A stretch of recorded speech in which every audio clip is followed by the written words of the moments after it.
Almost 6 years after 9/11 and after countless intelligence briefings on the Hill, I am very unhappy to report that I still don't know what makes a terrorist. And not just any kind of terrorist, mind you, but terrorists who are either American citizens or legal residents who are here actively planning to murder their neighbors, who could be you or me or our relatives and friends. And, by the way, as many of us as possible.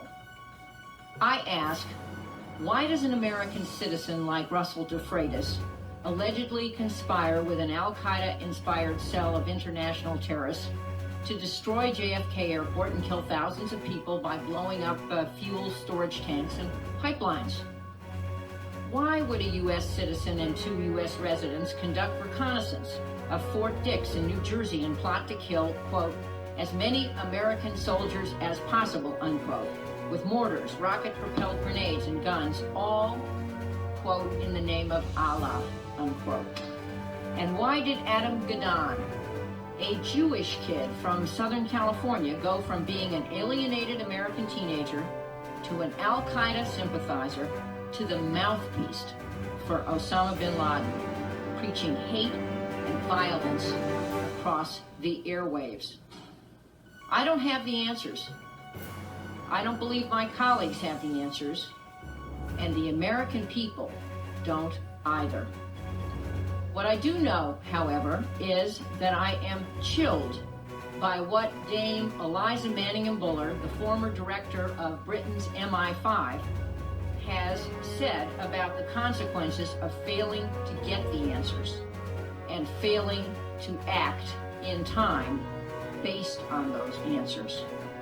Last November, Dame Eliza revealed that in the United Kingdom alone, police and others within her organization, quote, are working to contend with some 200 groupings or networks, totaling 1,600 identified individuals who are actively engaged in plotting or facilitating terrorist acts here, that here means Britain, and overseas.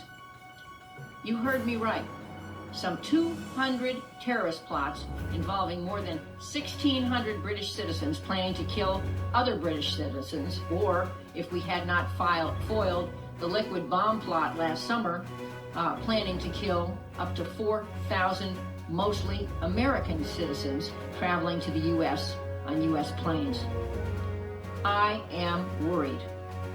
We must learn from the UK experience and fix what needs fixing in this country before we find ourselves under the same threats as Britain is. An important step toward doing that, I believe, is to consider establishing a national commission on the prevention of radicalization and homegrown terrorism. While we potentially face similar problems as Britain, I am mindful of the fact that we are not the United Kingdom, and what we face may be different and less menacing. That is all the more reason for us to conduct an expedited but thorough study of what is happening in our country, so we can find an American response to our American indigenous threat